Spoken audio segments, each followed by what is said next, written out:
A stranger appears at his doorstep, and what seems like an ordinary knock turns into a life-changing moment. Little does this black man know, she's actually the CEO of his own firm. Don't forget to like, subscribe, and share. Tell us in the comments, where are you watching from? Let's get started. The rain poured heavily that evening, drumming against the rooftops and filling the streets with puddles that reflected the flickering glow of streetlights. Inside a modest little home, a man finally let out a sigh of relief as he hung his jacket and slipped off his worn-out shoes. He had been working since early morning, pushing himself through long hours just to make ends meet. And all he wanted now was a quiet night, a hot meal, and a bit of rest before tomorrow brought another endless cycle of labor.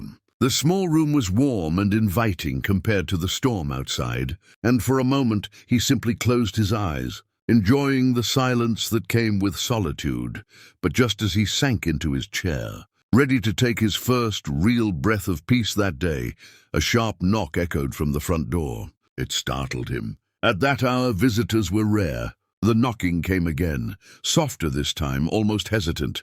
He hesitated, unsure if he should even open it. The storm outside was merciless, and the sound of wind rattling the windows made the knocking seem even more urgent. Slowly, he walked to the door and pulled it open.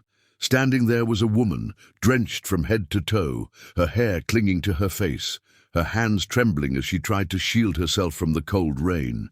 Her eyes carried a mix of exhaustion and desperation, the kind of look that only someone truly lost or in need would wear. She whispered, almost apologetically, her voice shaking, I don't mean to trouble you, but I just need somewhere to stay for tonight." The man looked at her for a long moment, torn between caution and compassion. The storm roared behind her, and in that instant, he knew his decision would change everything. He stood silently for a moment, the storm's roar filling the gap between them. His instincts told him to be careful. After all, letting a complete stranger into your home wasn't something most people would do without hesitation. Yet something about her trembling voice and the way she clutched her arms for warmth struck a chord in his heart. She didn't look dangerous. She looked like someone who had been through more than the night's storm could explain. With a quiet nod, he stepped aside and opened the door wider. "Come in," he said simply. She hesitated for a heartbeat, as if unsure whether to trust him, but the howling wind behind her pushed her forward. As she stepped inside, water dripped from her coat, leaving a trail on the old wooden floor. He quickly fetched a worn towel from the shelf and handed it to her. "Here, dry off. You'll get sick." She accepted it with shaking hands, murmuring a soft "thank you" as she tried to pat her face and hair dry. The man noticed her clothes were soaked through, clinging to her skin, and without a second thought, he rummaged through his closet. He returned with one of his clean shirts and a pair of sweatpants. "These might not fit perfectly, but at least they're dry." She looked at him with surprise, her lips parting as if to say more, but instead she just nodded and took them. He gestured toward the bathroom so she could change. While she was gone, he moved to the small kitchen and placed a pot of water on the stove, deciding to make something warm. By the time she returned, wearing his oversized clothes, the comforting smell of soup filled the air. She sat down quietly at his table, hands wrapped around the steaming bowl he offered, her eyes filled with gratitude, though her voice remained quiet. She didn't tell him her story, and he didn't ask. At that moment, kindness was enough. The storm outside showed no sign of easing, rain pounding against the windows and wind whistling through the narrow gaps of the old house. Inside, however, there was a strange calm. The man sat across from his guest at the small wooden table, watching as she ate slowly, almost as though each spoonful was an effort. Her eyes seemed heavy, not only from exhaustion but from something deeper, something she wasn't ready to share. He wanted to ask who she was, why she had been wandering in such weather, but he knew better. Sometimes silence is the greatest kindness, and so he let her be. When she finished, he cleared the dishes and offered her the couch in the living room. "It's not much," he admitted, unfolding a blanket from the cabinet. "But it's warm." She smiled faintly, the first true smile he had seen on her face since she arrived, and whispered, "This is more than enough." That small smile lingered in his mind longer than he expected. He set the blanket carefully over her and left a pillow at the edge. Before retreating to his own room, he turned down the lamp, leaving just enough light to soften the shadows. From the doorway, he looked back one last time. She had already curled up, her body relaxing into the cushions. The weight of the storm and the unknown world outside fading away in the warmth of a stranger's home. Lying in his bed, he stared at the ceiling, listening to the rhythm of the rain. A part of him wondered if he had made the right choice, trusting someone he didn't know. But another part, the part that felt lighter tonight, told him that sometimes doing the right thing doesn't need an explanation.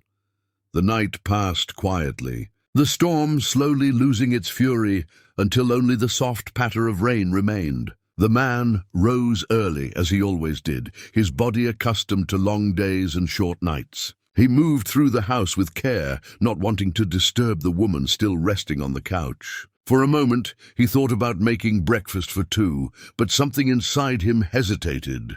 She was a stranger, after all, and perhaps she would want to be on her way before daylight revealed too much.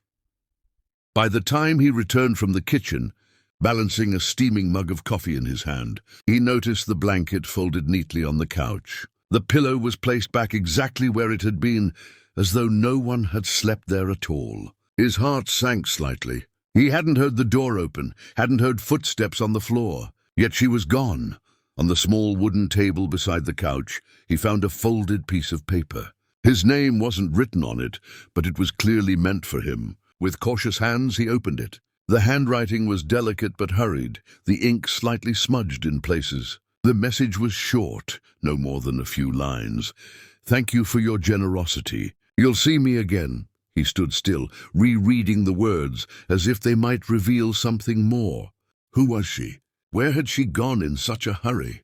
And what did she mean by those last words? The strangeness of it lingered in his chest, leaving him both unsettled and oddly hopeful. With a sigh, he slipped the note into his pocket and headed out the door for another day of work. Not realizing how soon fate would bring her back into his life, the week dragged on like any other. The man returning to the grind of his job at the corporation where he had worked for years. It wasn't glamorous. Long hours, little recognition, and the constant pressure of bills waiting at home. Yet he endured, because responsibility left no room for complaint. That morning, however, the air inside the office felt different. People whispered in clusters, adjusting their ties and smoothing their clothes, as though expecting someone important. Posters had gone up days earlier, announcing the arrival of a new CEO, someone said to be powerful, accomplished, and ready to reshape the company's future. He joined the crowd, gathering in the main hall, blending in among hundreds of employees. The hum of conversation died down when footsteps echoed against the polished floor. A tall figure appeared at the front, walking with confidence, her eyes scanning the room. The man's breath caught in his throat before he could stop it. It was her, the woman from the storm.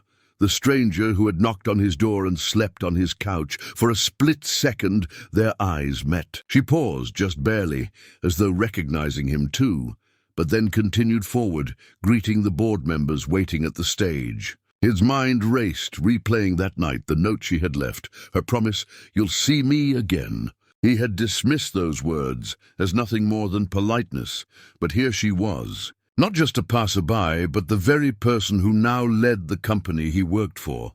He shifted uncomfortably, unsure what to feel, shock, confusion, or a quiet pride that he had once helped someone who clearly held so much power. The office buzzed with applause, but he could barely hear it over the pounding of his own heart. The room filled with clapping as the new CEO took her place at the podium. Her voice was calm yet commanding, the kind that made people lean forward, eager to listen. She began by thanking the staff, speaking about vision, growth, and new beginnings. But then her tone softened, and she paused for a moment, letting silence settle over the hall. "Before I talk about business," she said, "I want to share a personal story."